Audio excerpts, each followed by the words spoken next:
Okay, guys, we're going to get started here. Welcome to the workshop today. We have one item on our agenda for today, and we're going to ask our Director of Finance, Paula Painter, to please come forward. Thank you, Paula. Thank you very much, Council President Boyce, Mayor Ralph, and members of City Council. Tonight we get to continue our discussion on the $858,000,2023-2024 biennial budget process. Last week we had an opportunity to chat about the general fund's $235 million budget, and tonight we're going to focus on the other funds. Other funds including the special revenue funds, enterprise funds, and internal service funds. If you're following along in your book, you're welcome to turn to page 36, where we're going to start with the discussion on special revenue funds. And overall for the biennium, the special revenue funds are going to total $162.9 million for the biennium. And we're going to go into depth with some of the major changes related to these funds as we go through some of these slides. But before I move forward, I do want to highlight a couple of items that we're really not going to talk about in those other slides, and they stand out, so I want to bring them to your attention. The first thing is the lodging tax fund. If you look at 2022, you're going to see the adjusted budget of $509,000. If you recall, earlier this year, $285,000 was transferred into that fund as a result of the loss of revenue that they suffered during the COVID pandemic. In addition, if you look at the Youth Teen Fund, you're going to see that there are increases in the budget. Those increases are pretty standard increases for the most part, but you'll also see it bumped up a little bit more than usual, primarily trying to true up some of those utility tax dollars that roll into the fund and then transfer out into our general fund to support our youth teen programs. In addition, we'll be seeing some increases in our utility costs, which really does translate to increased in utility taxes. And then finally, I want to talk about the City Arts Program. If you look at that, you're going to see a decreased budget for 2023 and 2024. We are not decreasing that $2 per capita. We still do anticipate having our capita go up, so we would see increases. But just so you know, first, the per capita program, the arts program, covers the expenditures to support that program that are in the general fund, and so what you are seeing there are the what is remaining that gets put into the city arts program fund and then are expended from there. So it still is at that $2 per capita. It is just first covering the costs within the general fund. The reason why those amounts go down is our per capita, our population numbers are increasing at a slower rate than the cost to support the program, and that's why you're seeing those numbers decrease in each of those years. All right, so let's talk about some of the major changes. This will be on page 38, where we'll talk about the revenue changes. When we chatted last week, we did talk about the fact that the property tax that was once 100% receipted into the general fund would now have a portion of it, and that portion is 52.5% that will go to our capital resources fund. So that equates to $17.3 million in 2023 and $17.7 million in 2024. There are two revenues that in 2022 were receipted directly into the Capital Resources Fund, and that's sales tax and utility taxes. Those will now be receipted directly in the general fund. We will talk more about this at a different workshop, not today, walking you through that whole transition. But if you notice, we're the 100% of sales tax and the majority of utility taxes will reside in the general fund. That amount that is reduced is about $8 million compared to the $17 million coming in. And you'll see that that's necessary on our next slide when we talk about the expenditure side and how that's going to change related to this. So we'll talk a little bit more about those changes. In addition, if you start looking at the Criminal Justice Fund, we have two changes in revenue, one of which is just budgetary, I wouldn't say a correction, but a budgetary modification. When you look at the high crime dollars we receive in, we really haven't had that budgeted for years. We we budget other categories of this MVET dollars, but not the high crime. So what this is doing is actually truing up what we do receive in each year and providing a budget for it. The other item is the red light camera revenues. We're going to talk a little bit more about this on the next slide, but as you do know, we're going to be putting red light cameras at 6 intersections in the city, all directions, and that will increase the revenue that is coming in for both 2023 and 24. And because those cameras will be coming live later in the year, we will not be recognizing as much revenue the first year. And then finally, human services sales tax, or under human services, we have the housing sales tax. We're going to talk a little bit more about that. This was a question that came in, kind of looking for clarification related to this. But as these dollars have become coming into our organization, we're now able to budget them more accurately, so we're able to adjust the budget to reflect the anticipated revenues. So in 2023, we're anticipating $416,000 more than we currently had budgeted in 2022, and then an additional $19,000 in 2024.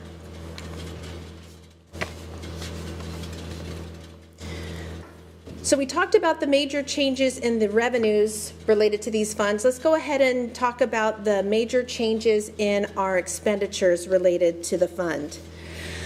For our street operating fund, the budget is going to increase by $445,000 related to equipment purchases, including a truck, attenuator, a multi-function skid steer and trailer, asphalt roller and trailer, and a front loader.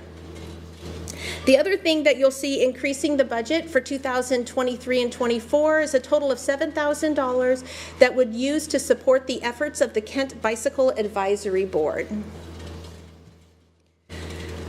The changes to our capital resources funds are going to include primarily transfers out. So our capital resources fund does collect revenues and tends to transfer out monies to fund projects.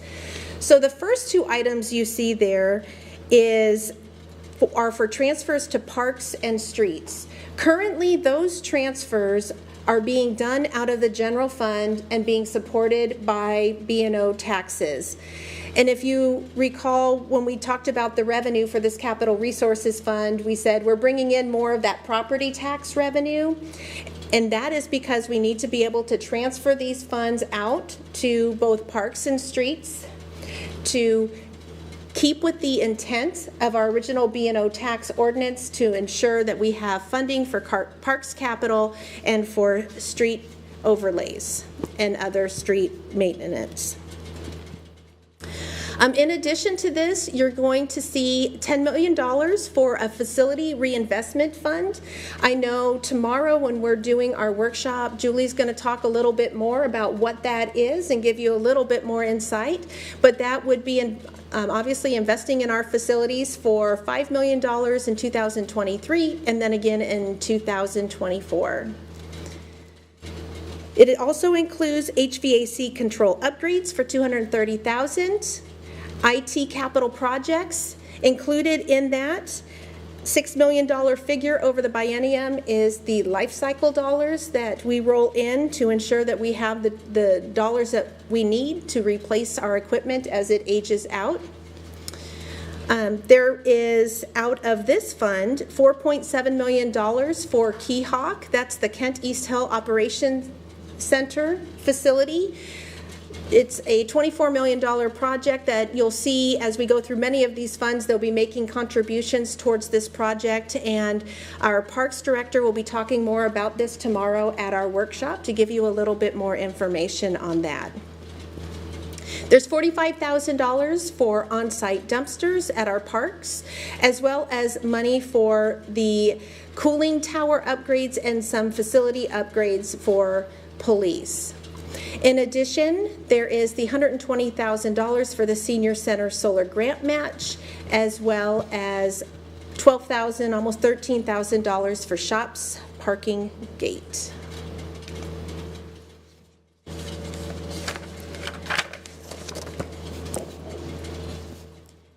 Some of the items on this page we're going to go into a little bit more detail on the next page, and there's 3 of them, and they're really related to the red light cameras, the body-worn cameras, and the judicial specialists. So I'll hold tight on those, but I'll go ahead and speak to some of these other items. The budget includes, from our Criminal Justice Fund, funding for the car per officer program with 6 cars. Each year. In addition to that, it would provide funding for replacement of damaged or totaled vehicles each of those years as well. This also includes jail services contract for $100,000 in order to send up to 33 inmates to Yakima. The police department did receive a grant from WASPIC to be able to cover half of the cost for the flock cameras in 2023, so you'll see there is a budget for $32,000 in 2023 as well as $60,000 in 2024. There is also, as you know, with the police reform, there's been changes to how our officers must do their investigations. So there's $32,000 each year for investigative technology. And then finally, you'll see a reduction in expenditure as we move an office tech position out of that criminal justice fund and into the general fund. Finally, we did have a question about the $2 million that was budgeted from the criminal justice fund to the Keyhawk project. And our police department currently needs a permanent storage solution for their impound yard and their evidence storage. The current police impound yard is not owned by the city, and the existing evidence storage at City Hall and other locations are maxed out. Keyhawk would provide a potential solution for that. So this budget then does show their contribution should they utilize that opportunity to be able to fund their share of the Keyhawk facility. And then finally, there is a transfer out to a project in order to do a corrections annex fence project.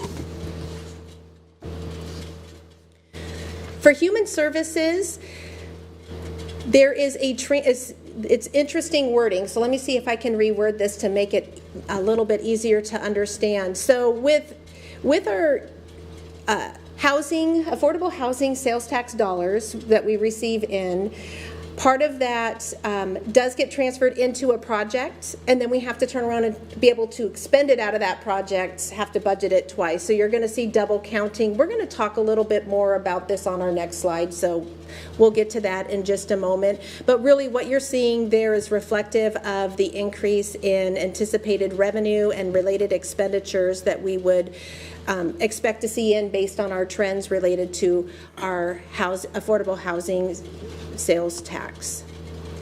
And then finally, our showware operating fund does have some capital projects that they have budgeted to be spent out of there in 2023 for $2.4 million. Tim Higgins from SMG is going to come speak at the retreat to provide you with more information on what really is in that number there. And then also there is an IT project for $70,000 that will be funded out of that as well. So as promised, I'm going to delve deeper into the red light camera fund. There was a question asked about how much is the projected red light camera revenue, how much of that is left over or under budgeted. And so I just wanted to take a moment to show kind of where we're at for 2023-24. We're anticipating starting the year with a fund balance in our red light camera fund of nearly $1.8 million. Without the new cameras, we would have anticipated revenue of almost $2.6 million in 2023. The new revenues, because they're only going to be on for part of the year, is estimated to be $510,000. So that's a total of almost $3.1 million in revenue. Looking at our baseline expenditure budget, we were looking at $2.8 million in expenditure. With the additions of a judicial specialist for our court, knowing that whatever goes through those new red light cameras will need to be processed through our court. This would bring on a judicial specialist halfway through 2023, and then obviously it would be a position all year long into 2024 and moving forward. In addition, there are costs that are added to support the maintenance of the red light cameras for $276,000 for 2023 and $593,000 for 2024. Again, recognizing the cameras will only be operational for part of the year.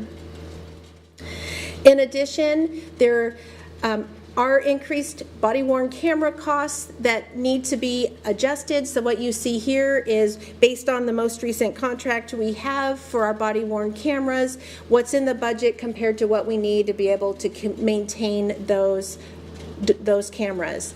All in all, you're looking at $3.25 million in expenditures for 2023 and $3.3 million in 2024.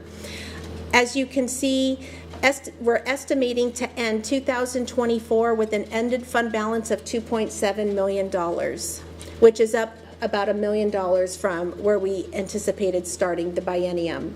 But please recognize this does not incorporate the full costs of this program. We do anticipate still seeing more come through as we begin to roll out the program, and so that should be through the mid-biennium budget adjustment, or if they do roll out and know of costs sooner and bring things forward to you, we would know of them at that time as well.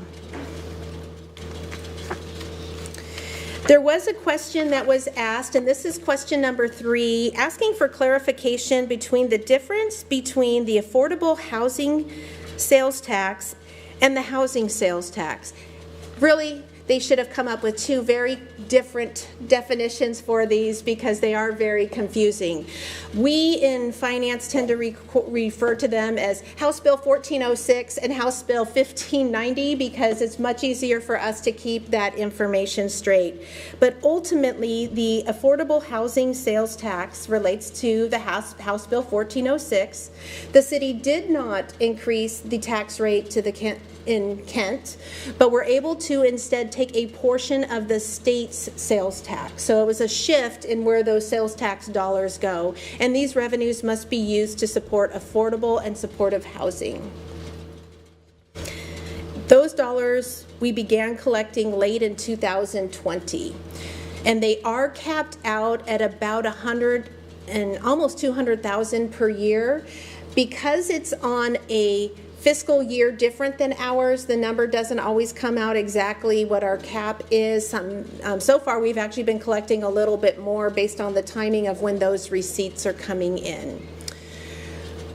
Looking at the housing sales tax, which relates to House Bill 1590, 1590 provided the city with the authority to actually increase our sales tax rate by 0.1% for housing and homelessness needs, including mental and behavioral health services. The city did take advantage of that and begin collecting in 2021. 60% of those revenues will need to be used for the construction or acquisition of affordable housing, construction of acquisition of behavioral mental health facilities, etc. And the city has joined to be part of SKIP, the South King Housing and Homelessness Partners. So that is where that 60% is going to. And then finally, the 40% that has to be used for behavioral health programs and services, and housing-related services. For the 2023 budget, for that 40% category, we do have $530,000 that'll be used for human services and $1 million that'll be supporting the co-responder program. And just to get a visual to look at this, the affordable housing, the 1406, House Bill 1406, that small little barely green thing that you see there, that's been our collections at about $200,000 a year. And then the housing sales tax, House Bill 1590, you're going to see we have been collecting $3.5 million per year, and are estimated to collect more than that this year.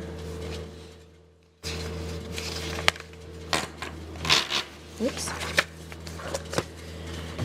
All right, enterprise funds. So if you're following along, enterprise funds start on page 40 of our book.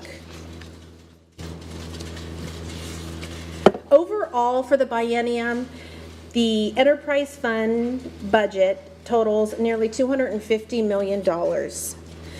We're going to talk a little bit more about some of the more significant changes in the expenditure budgets related to these items, but I wanted to at least touch on one item we're not going to talk about, and that is the solid waste utility.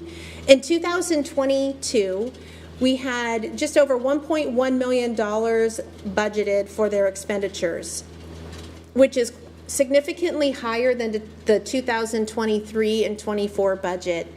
That is primarily related to the fact that in 2021, solid waste had recycling grants that rolled over into 2022. So those budget dollars needed to be spent in 2022. It's pretty likely, or very likely, or almost 100% likely that you'll see the same thing happen in 2023, where we roll over these grants from 2022 into 2023. So when we have this conversation again in 2024, you'll kind of have an idea of what's going on there.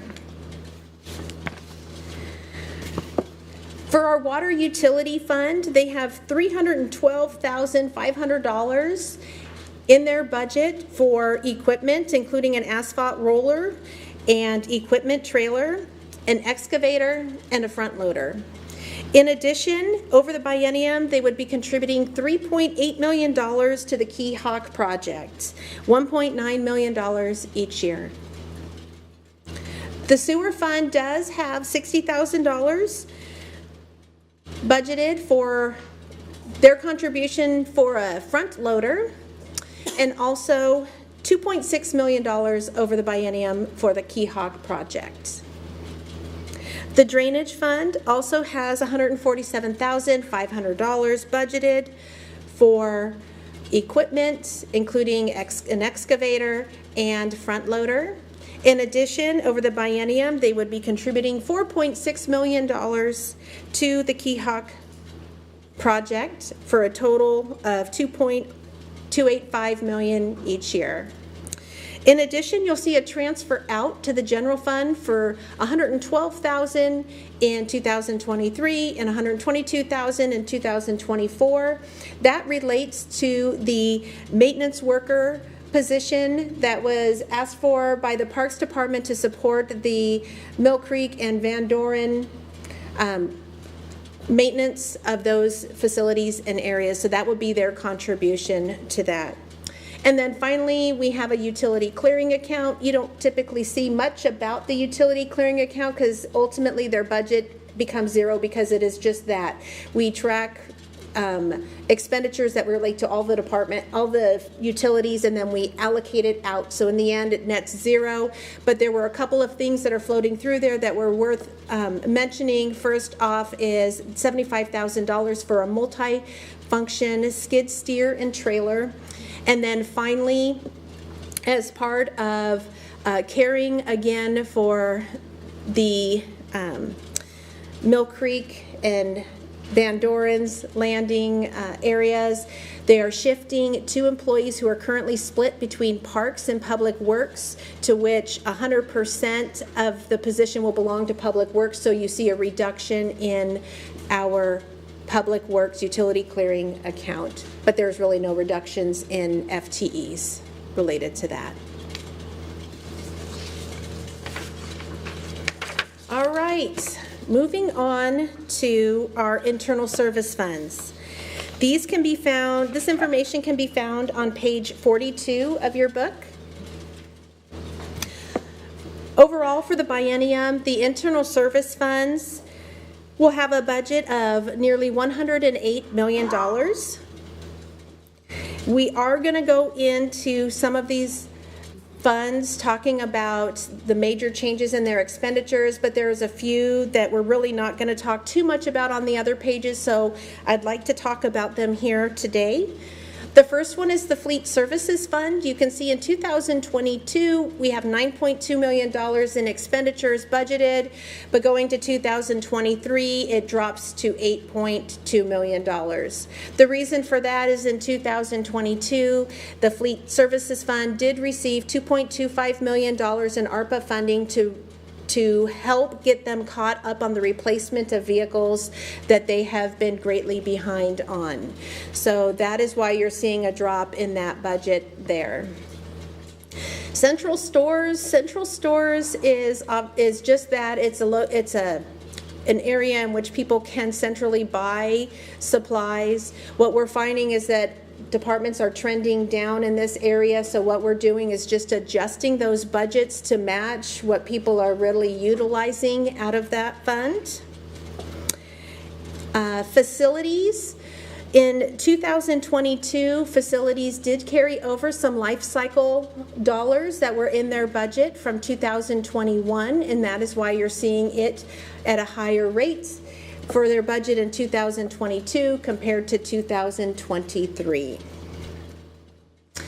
And then for the multimedia, there is a slight decline in that, and that had to do with the shift of a position that went from multimedia to communication. So there is no real change there other than the funding source changed slightly. All right, so we're first going to talk about some of the revenue changes in our internal service funds, starting with our information technology fund. So with our internal service funds, these funds are funded by revenues that come from other departments, other funds. And so in this case, for the information technology, we're seeing an increase in contributions from departments of $350,000 in 2023 and $178,000 in 2024. For the facilities fund, we're seeing an increase of $61,000 in 2023 and $60,000 in 2024. And then looking at some of our insurance funds, we did have to increase our rates, contribution rates from departments for workers' comp at $300,000 in 2023 and $345,000 in 2024. And I know we have talked a lot about the liability fund, and again those liability costs continue to rise, hence the need for additional contributions. So we're looking at nearly $920,000 increased contributions to the liability insurance fund in 2023 and nearly $1.2 million in 2024. And then finally our property insurance with an increased contribution of $156,000 in 23 and $94,000 in 2024.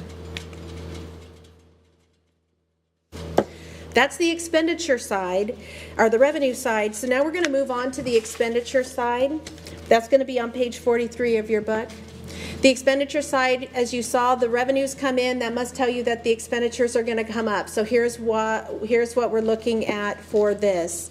For the information technology, we did add 1 FTE as a tech support specialist with a budget of $125,000, but that was offset by a reduction in professional services by nearly that amount, not quite exactly. The maintenance and subscription costs continue to go up at $152,000 in 2023 and $63,000 in 2024. And then arterial imaging for $165,000 in 2023 and $85,000 in 2024. The facilities budget will have increased expenditures related to AED units at $50,000 in 2023 and $40,000 in 2024. And then finally, looking at the expenditure side, workers' compensation premiums and judgments are estimated to go up $718,000 for 2023 and $265,000 in 2024. Liability insurance premiums and judgments are estimated to be $1,075,000 in 2024 and $763,000 more in 24 for the other amount. Sorry about that, gave the wrong year. And then finally, property tax insurance at $122,000 increase in 2023 and $85,000 in 2024. So this kind of walks us high level through all of those other funds. So now what's next? So we will follow today's workshop with a public hearing at the council meeting related to both the biennial budget and the 6-year CIP construction improvement program. And then we'll have another workshop tomorrow. That'll be an all-day event in which our departments will have an opportunity to go over their budget, provide you with their budget presentations and address some of the questions that have come up since we've presented this budget. The final workshop is scheduled for October 18th. And then obviously that same night we'll do our second public hearings. And then our goal is to adopt that budget by November 15th, which really means we have to have everything finalized and put together so that way we can have it to the Operations and Public Safety Committee meeting by November 1st. And at this point, I would be happy to take any questions. Council member, any questions? A lot of information. I'm sure we'll have more time to talk more about this tomorrow. Yes. Are we good? We good? Okay. All right. Anything else for us? That's it? That's it. All right. Okay. Well, All right. we Thank will you. Take a break. Thank you so much, Paul. Appreciate Yes, it. you're welcome. We look forward to tomorrow. All right.